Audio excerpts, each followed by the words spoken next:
नमस्कार, 20 मिनट 20 खबर में आप सभी का बहुत बहुत स्वागत है। मैं हूं आपके साथ ऋषिका। अगले 20 मिनट में हम आपको 20 अहम खबरों से रूबरू कराने वाले हैं। तो शुरू करते हैं 20 मिनट में 20 खबरों का सिलसिला। पीएफआई पर शिकंजा कसता हुआ नजर आ रहा है। देश भर में एनआईए की छापेमारी से स्पष्ट हो गया है कि पीएफआई कट्टरपंथी संगठन है। इस पर प्रतिक्रिया व्यक्त करते हुए ऑल इंडिया मुस्लिम जमात दरगाह आला हजरत के राष्ट्रीय अध्यक्ष मौलाना शहाबुद्दीन रजवी ने कहा कि पीएफआई कट्टरपंथी विचारधारा वाला संगठन है। देश के विभिन्न राज्यों में सांप्रदायिक दंगों में हाथ रहा है। मौलाना ने भारत सरकार से मांग की है कि ऐसे संगठनों पर जल्द से जल्द प्रतिबंध लगाया जाए ताकि देश की एकता अखंडता कायम रह सके। देश के साथ किसी को खिलवाड़ करने का मौका न दिया जाए। मौलाना ने सरकार द्वारा की गई कार्रवाई का समर्थन भी किया। साथ ही उन्होंने मुसलमानों से अपील की है कि ऐसे संगठनों से दूरी बनाकर रहें। इससे पहले मौलाना शहाबुद्दीन रजवी इससे पहले मदरसों और वक्फ संपत्तियों के सर्वे पर भी सरकार का समर्थन कर चुके हैं।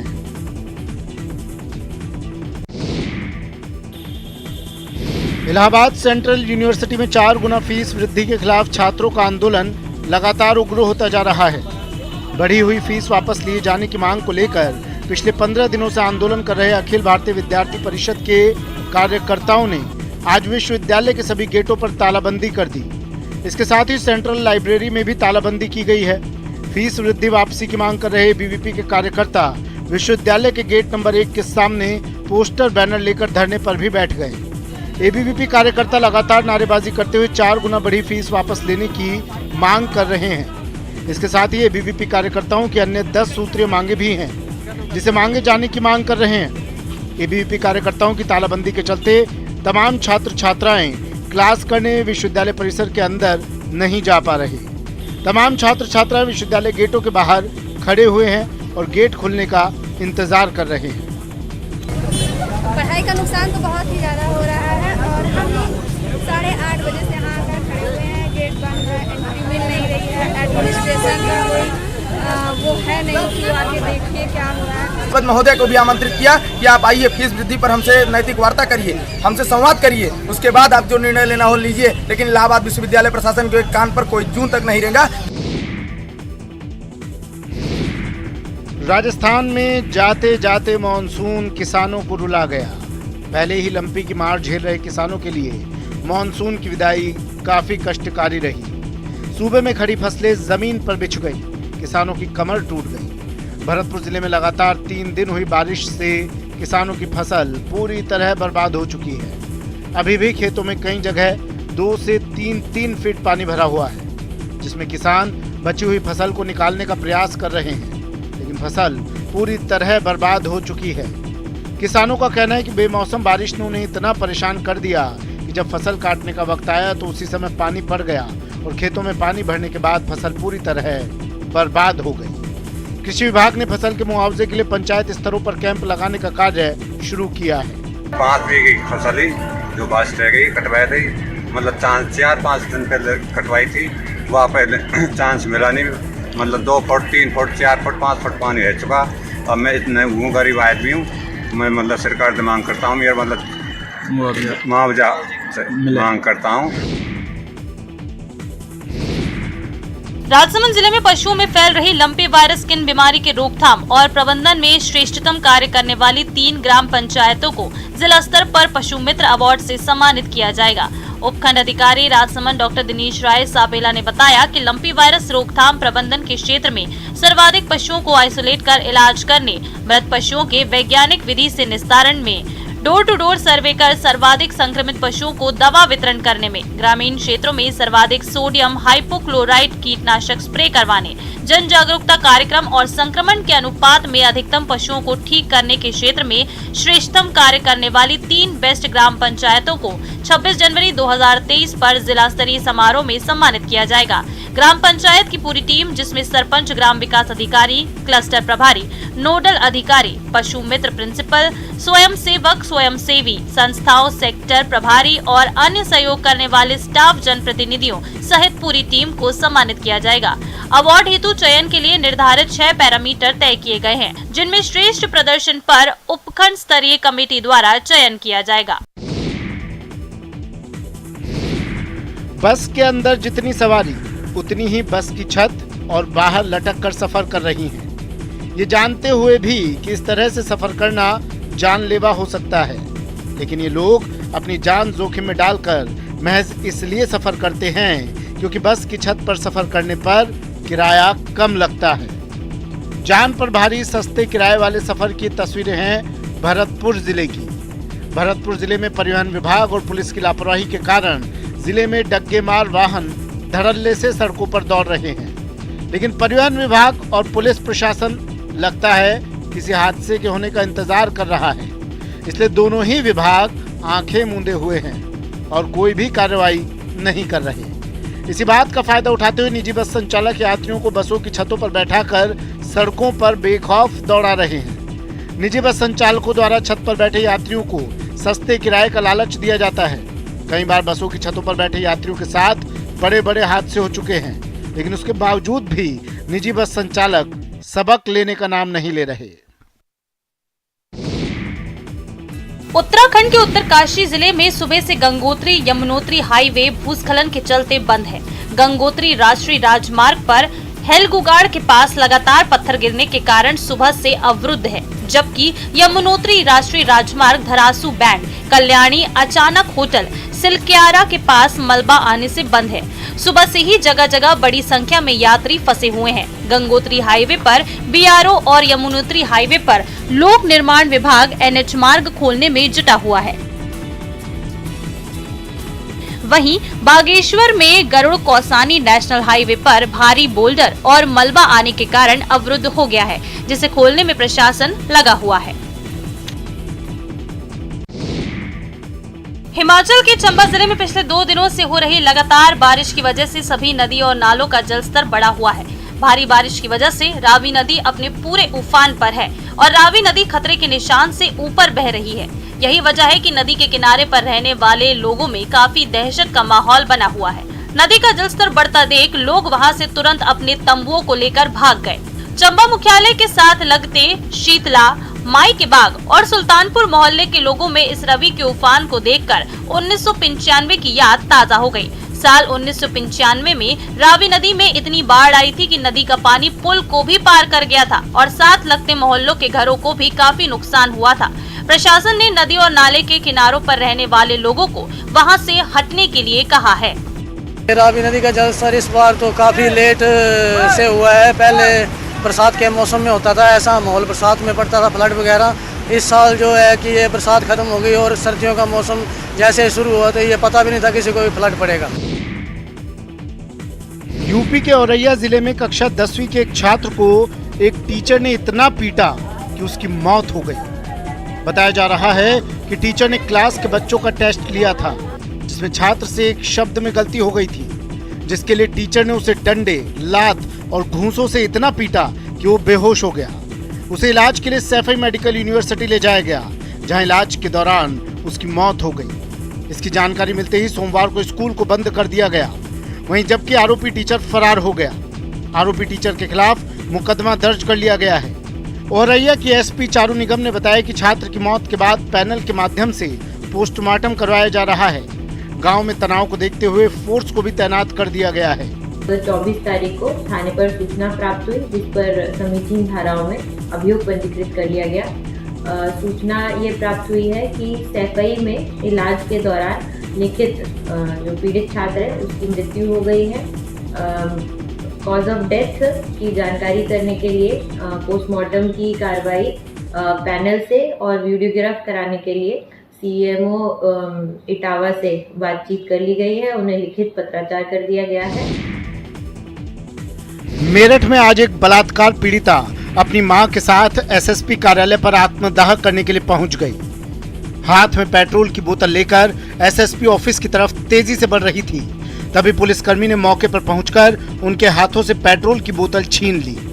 दरअसल 6 साल पहले बलात्कार के मामले में आज तक गिरफ्तारी न होने के कारण महिला आक्रोशित हो गई। उन्होंने इंसाफ न मिलने पर आत्मदाह करने की ठान ली। हालांकि अब एसएसपी ने इस मामले में जांच के निर्देश दिए हैं। इंसाफ की आस में पीड़िता पुलिस और कोर्ट के चक्कर काट रही है, तो वहीं लेकिन आरोपी खुला घूम रहा है। पीड़ित की माने तो कोर्ट ने आरोपी की गिरफ्तारी के लिए एनबीडब्ल्यू भी जारी कर दिए, लेकिन इसके बावजूद भी पुलिस संजू नाम के शख्स को गिरफ्तार नहीं कर रही। कई बार थाने और एसएसपी ऑफिस जाने के बावजूद उन्हें अब तक इंसाफ नहीं मिल पा रहा है। पुलिस की कार्यप्रणाली से हताश होकर आज उन्होंने आत्मदाह करने की ठान ली थी।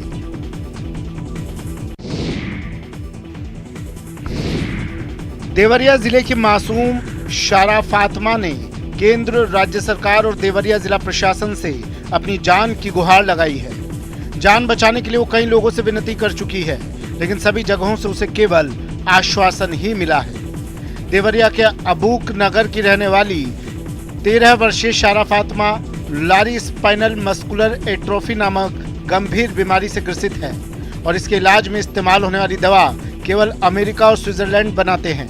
इस दवा को यहाँ लाने का खर्च तकरीबन 10 करोड़ है, लेकिन पीड़ित परिवार के पास इतने पैसे नहीं हैं कि वो अपनी बच्ची की जान को बचाने के लिए इतनी रकम का इंतजाम कर सके। 10 करोड़ रुपए के इंतजाम के लिए पीड़ित परिवार ने केंद्र और राज्य सरकार से गुहार लगाई है और इसके लिए बाकायदा उन्होंने एक अकाउंट भी खोला है। लोगों से भी इस अकाउंट में आर्थिक मदद देने की अपील कर रहे हैं ताकि उनकी बच्ची की जान बचाई जा सके। गंभीर बीमारी से जूझ रही शारा फातिमा बड़े होकर वैज्ञानिक बनना चाहती है और जिस बीमारी से ग्रसित है उस बीमारी पर रिसर्च करना चाहती है ताकि उसके जैसा कोई पीड़ित ना हो।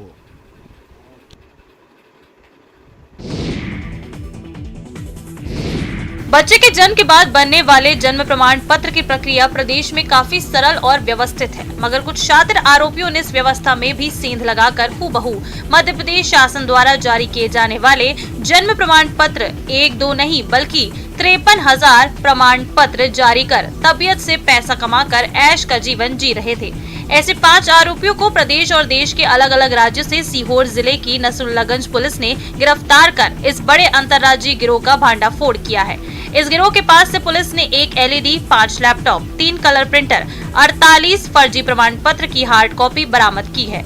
इस गिरोह के पकड़े गए आरोपियों में बिहार के सारण जिले के 19 साल के नवीन कुमार सिंह, सीहोर के नसरुल्लागंज के टीका मोड़ गांव के 26 साल के दीपक मीणा, बालाघाट के 12 सिवनी के 30 साल के शशांक गिरी, उत्तर प्रदेश के मेरठ जिले के 17 साल के 2 नाबालिग शामिल हैं।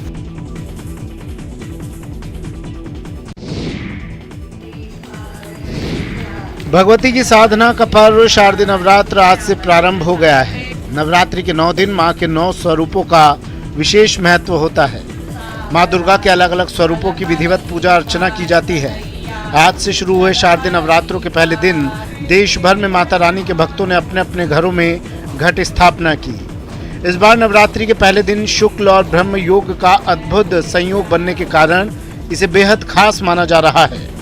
इस साल नवरात्रि पर माता रानी हाथी की सवारी से पृथ्वी पर आगमन करेंगी। मां की सवारी को बेहद शुभ माना जा रहा है।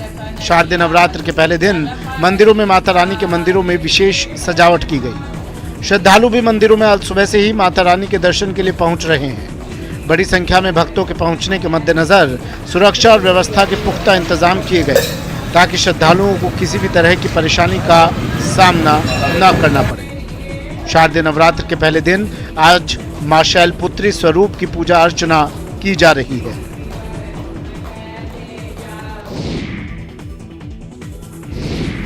धर्मनगरी अयोध्या के 14 कोस की परिधि में अयोध्या जिले में बड़ी देवकाली जी के नाम से प्रसिद्ध मर्यादा पुरुषोत्तम श्री राम की कुलदेवी विराजमान है।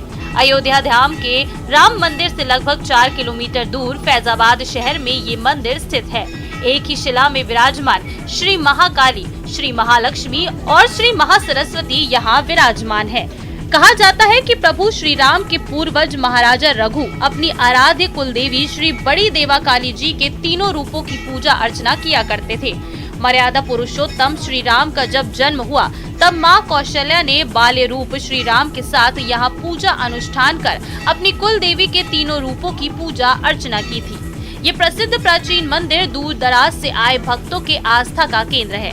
मान्यता है कि जिस तरह से माता कौशल्या भगवान राम को जन्म देने के बाद भगवान राम के साथ माता देवकाली की दर्शन करने आई थी, उसी तरह से पुत्र प्राप्ति के बाद लोग पुत्र को लेकर माता देवकाली का दर्शन करने के लिए यहाँ आते हैं। भक्तों का मानना है कि जो लोग माता देवकाली के मंदिर में जो मनोकामना मांगते हैं वो पूर्ण होती है।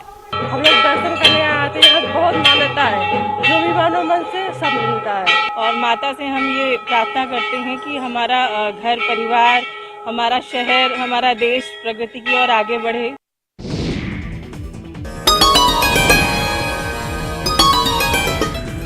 देश भर में मां भगवती के एक से बढ़कर एक पंडाल देखने को मिल रहे हैं। ऐसा ही एक अनोखा पंडाल बिहार के नालंदा जिले के बिहार शरीफ के मोहद्दी नगर मोहल्ले में बनाया गया है।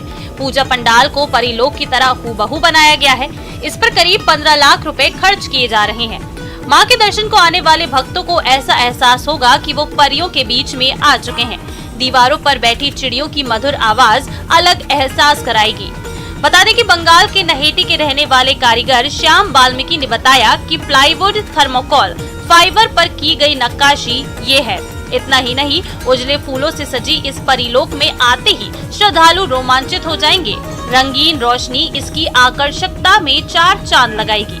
जबकि पूजा पंडाल के सदस्यों ने कहा कि यहाँ हर बार की तरह इस बार भी कुछ खास करने का प्रयास किया गया है। परिलोक में मां की मोहिनी सूरत का दर्शन कर श्रद्धालु अपने आप को सौभाग्यशाली और गौरवान्वित महसूस करेंगे। आज से शुरू हो रहे शारदीय नवरात्र के दौरान बनारस में 284 स्थानों पर दुर्गा प्रतिमाओं को प्रतिष्ठापित किया जाना है। बंगाल से वाराणसी आए मूर्तिकार ही यहां पर दुर्गा मां की प्रतिमाओं का निर्माण करते हैं। हर साल की तरह इस साल भी मूर्तिकारों ने अपनी पूरी तैयारियां कर ली हैं। अलग अलग शैली की प्रतिमाएं काफी आकर्षित कर रही हैं। नवरात्र के 6वें दिन ये प्रतिमाएं पंडालों में स्थापित होंगी, जिसे दूर दूर से लोग देखने आएंगे। पिछले 2 साल किसी भी तरह से बाजार अच्छा नहीं था। एक साल तो दुर्गा प्रतिमा बनी ही नहीं, दूसरे साल छोटी मूर्तियों को ही बनाया गया, जिससे छोटी मूर्तियों की ही बिक्री हुई थी। लेकिन इस बार बड़ी मूर्तियां बनाई जा रही है, जिसके कारण पूरे 2 साल का घाटा इस बार इन्हें भरपाई होता दिख रहा है। पिछले वर्ष से इस बार पूजा का थोड़ा वो अच्छा हो रहा है, सब कुछ मतलब ठीक ठाक हो रहा है। पिछली बार जो पूजा बंद हो गया था लॉकडाउन की वजह से, इस बार ठीक है, चल रहा है पूजा। इस बार थोड़ा सा बाजार सही है, मतलब इस बार सब कोई पूजा कर रहा है अगली बार से जो हाँ पूजा हो रहा है इस बार। 2 साल का घाटा लगभग मतलब आदमी सोच हाँ 2 साल कुछ हुआ नहीं। 1 साल तो हम लोग कुछ बनाए नहीं, अगले साल थोड़ा बहुत बनाए थे, छोटा छोटा बनाए थे। इस बार थोड़ा सा बड़ा किए हैं। यूपी के बुलंदशहर में राम बारात के दौरान राम भक्तों के साथ ऊंट भी जमकर नाचा। राम बारात में ऊंट के डांस का वीडियो सोशल मीडिया पर अब जमकर वायरल हो रहा है। ऊंट के वीडियो को लोग खूब पसंद कर रहे हैं। बुलंदशहर के पहासू कस्बे में आज खूबसूरत झांकियों के साथ भगवान श्री राम की बारात को निकाला गया।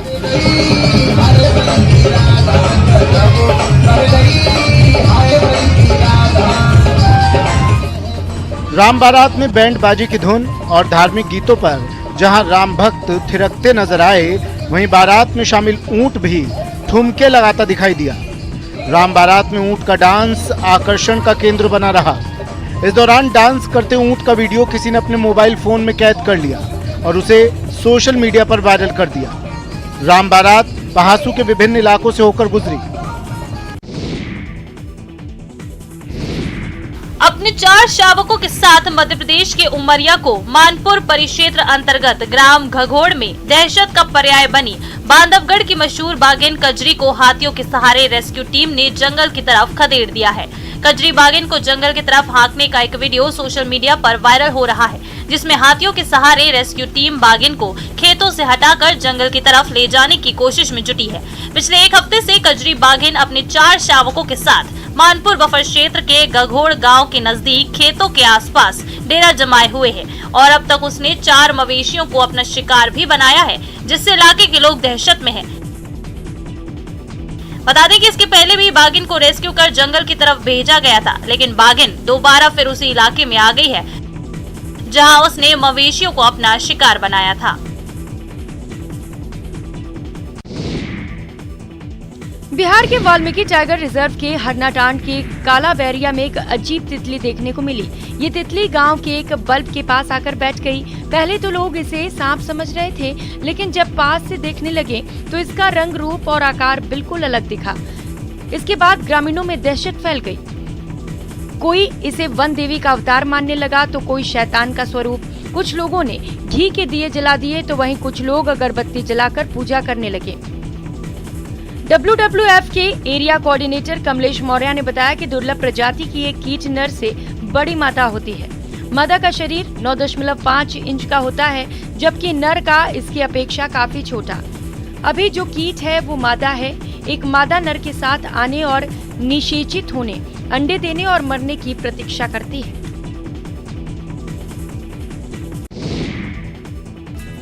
पहाड़ों में आज छठवें दिन धूप खिलने से पहाड़ों में बारिश से राहत मिली है। नवरात्रि के पहले दिन मौसम सुहाना हो गया है। नवरात्रि के पहले दिन बद्रीनाथ धाम में श्रद्धालुओं की भारी भीड़ उमड़ पड़ी है। जहां श्राद्ध पक्ष में लगभग 1 लाख से अधिक श्रद्धालु बद्रीनाथ धाम में श्राद्ध पक्ष में पहुंचे, तो वही उम्मीद है कि इस बार नवरात्र में बद्रीनाथ धाम में भी अच्छी खासी भीड़ उमड़ेगी। बद्रीनाथ धाम में अभी 13,82,000 से भी अधिक तीर्थयात्री भगवान नारायण के दर्शन कर चुके हैं, जो अपने आप में एक रिकॉर्ड है।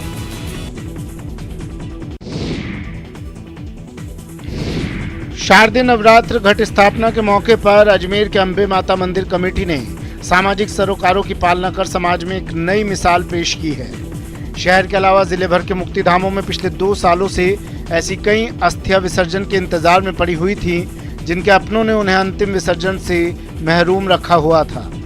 ऐसी अस्थियों को मोक्ष का रास्ता दिखाने का काम किया अंबे माता मंदिर समिति ने। समिति की ओर से शहर के अलावा जिले भर के मुक्ति धामों में संपर्क कर करीब 300 अस्थियों को एकत्रित कर विधि विधान के साथ उनका पवित्र पुष्कर सरोवर में विसर्जन किया गया। इसके लिए कमेटी ने बाकायदा प्रशासनिक अनुमति ली। ये अस्थियां कोरोना काल में स्वर्ग सिधार गए लोगों की थी, जो इतने लंबे समय से अपनों का इंतजार कर रही थी। इन अस्थियों से जुड़े परिवार लंबे समय से इनके मोक्ष के लिए कोई प्रयास नहीं कर रहे थे और कई बार मुक्तिधाम से जुड़े लोगों की ओर से संपर्क करने के बाद भी जब कोई जवाब नहीं मिलने पर अंबे माता मंदिर समिति ने इसका बीड़ा उठाया और इन सभी अस्थियों का पूरे विधि विधान के साथ अंतिम क्रिया संपन्न कर मोक्ष का रास्ता दिखाया। चलिए फिलहाल इतना ही। नमस्कार।